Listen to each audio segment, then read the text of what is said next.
Hey y'all, welcome back to another video. Today I'm going to be reviewing my Pleeksty's Inferno Bloodrend build. This build does a lot of damage, heals a lot from doing a lot of damage, and it has true combos to confirm the damage and healing. The first thing that makes this build so broken is it utilizes an oath which a lot of people for some reason think is bad or just a meme oath, when it really isn't.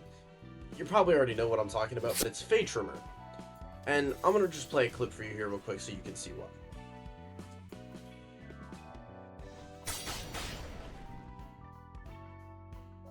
Precision Cuts just doesn't grant AP frames, which means it's a multi-hit launcher that can roll catch people, and if they parry it, it doesn't give any AP frames, so they have to keep parrying it, otherwise they're pretty screwed.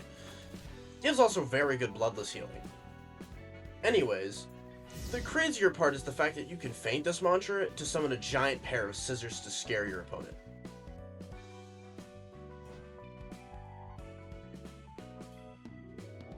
And that's not it. I mean, Fade Trimmer has Revitalizing Hairspray, which lets you heal your teammates in ganks for 10% every 10 seconds. That's 60% health per minute, which is insane. No other oath can do that. Not even Link Strider can do that without having to burn all of its ether and own health. Next off, you also have access to Close Shave, which basically gives you +2 talents and prominence draw just from going the oath. Next up, moving off of Fade Trimmer, I want to talk about a Bloodrend mantra, specifically Veinbreaker. Veinbreaker is one of the most unique mantras in Deepwoken because of its charge up mechanic. The way that the mantra works is after pressing the mantra, you will enter a state where you can be hit and your mantra will be cancelled. However, you charge up about 1 charge every 3/4 of a second, and every time you let one of those charges go up, you not only increase the damage, but the posture damage of your attack. The thing that makes this mantra incredibly broken is the fact that after a certain amount of ticks, it becomes unblockable.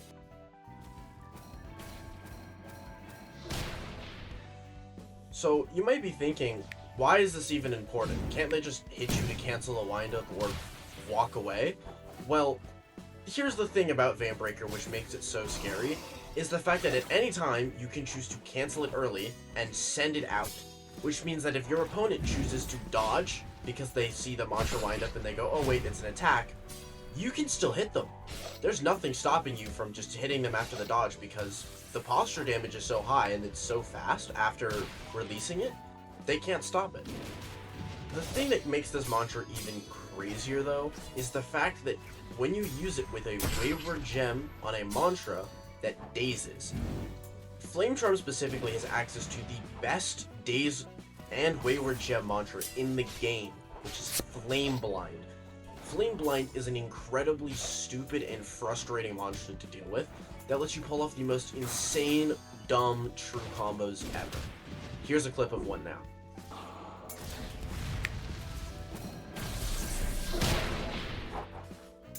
It doesn't matter what your opponent tries to do, they are unable to dodge due to the daze that the talent Concussive Flash brings to your Flame Blind, and if they try to block it, because Veinbreaker after a certain amount of charges is unblockable, they take the damage anyways. And the scariest part is the fact that on this build, it's talent Scorch Flame, which is the most obnoxious talent in this game, not because of what it actually does, but because of the sound effect when it activates. It is so incredibly loud. I'm going to play a clip for you here, which shows how loud it is. However, I'm going to tone it down by 20 decibels, which is a lot.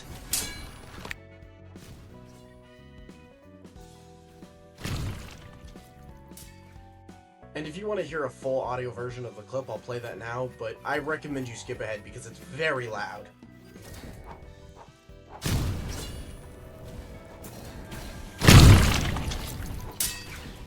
Being able to deafen your opponent mid-match in Chime is like the ultimate I hate you move. There's no reason for it to be in the game, and it doesn't serve any technical, practical application other than the fact that it makes your opponent want to throw their headphones off. And you know what's the craziest part? Is that's not it. Veinbreaker gives even more. For some reason, they decided to add a talent to Bloodrend, which allows you to power up the next Blood mantra after you land a critical by 20%. For Veinbreaker, a mantra which already does over 100 damage unmodified, That's a lot of damage. That's a 20 damage increase. Which 120 damage for landing one, mind you, unblockable mantra, which you can confirm with true combos, isn't really fair. But wait, there's more, because there always is. Veinbreaker has so much more you can get from it, specifically because of the talent Embolism that lets you turn your temporary HP into damage. Now, you might be thinking, well, temporary HP isn't really easy to gain on a dual attunement Bloodrend build. But it is actually. With the talent Manipulator and Blood Bank, you can give yourself up to 50 temporary HP anytime you land a critical attack that removes charm.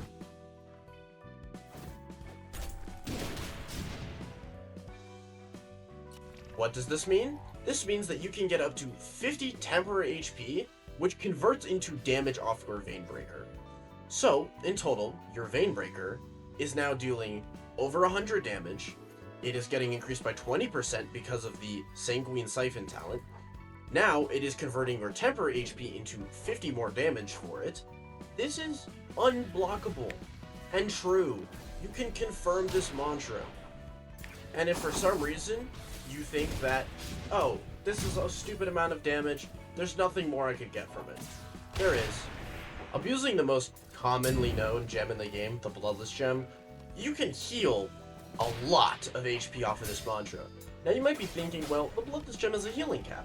It reduces my damage by 20% just to heal for a maximum of what, 15 HP? That doesn't seem worth it. Until you remember the item, the Artisan Grilled Parasol Ring. Eating this item basically grants you uncapped Bloodless Gem, which means that there is no more healing cap from a Bloodless Gem.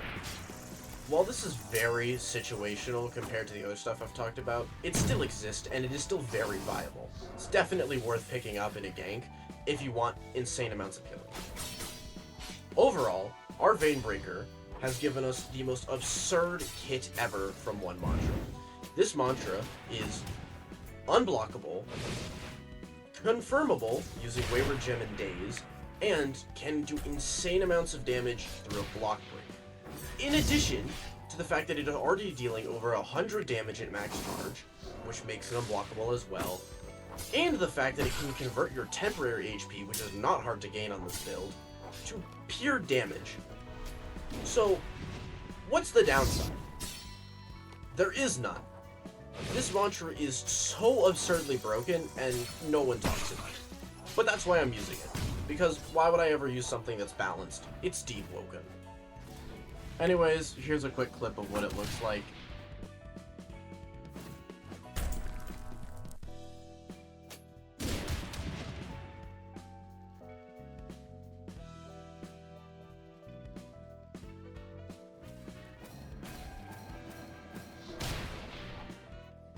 So that's 117 damage with a Bloodless Gem and no Embolism. Which means that there is a lot of potential for increased damage though. Anyways, I want to quickly go over the bread and butter combo of this build. The true combo that basically gives you a stupid amount of sustain and easily confirmable damage, and lets you abuse Veinbreaker to its fullest extent.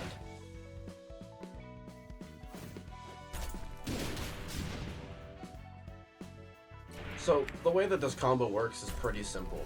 You just land Vicious Descent, and after that, you press your critical.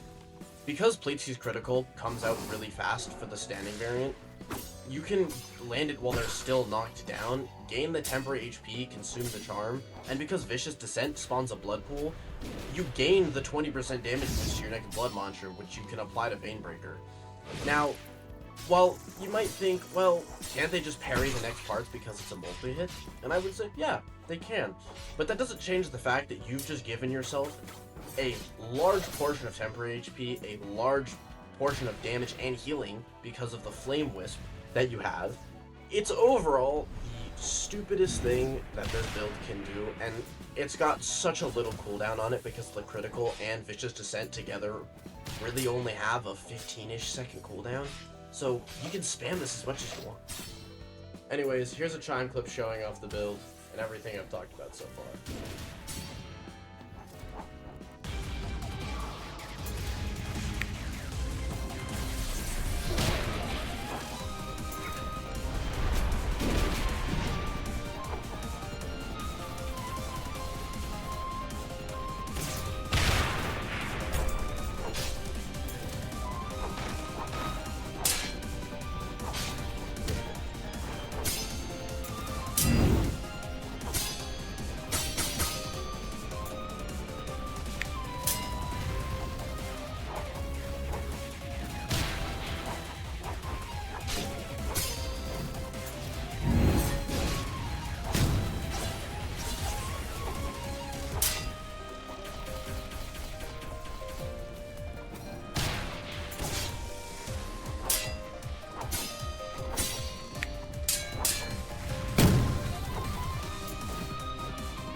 Anyways, that's all for the video. If you want the build for yourself, it's in my Discord, which I've linked in the description.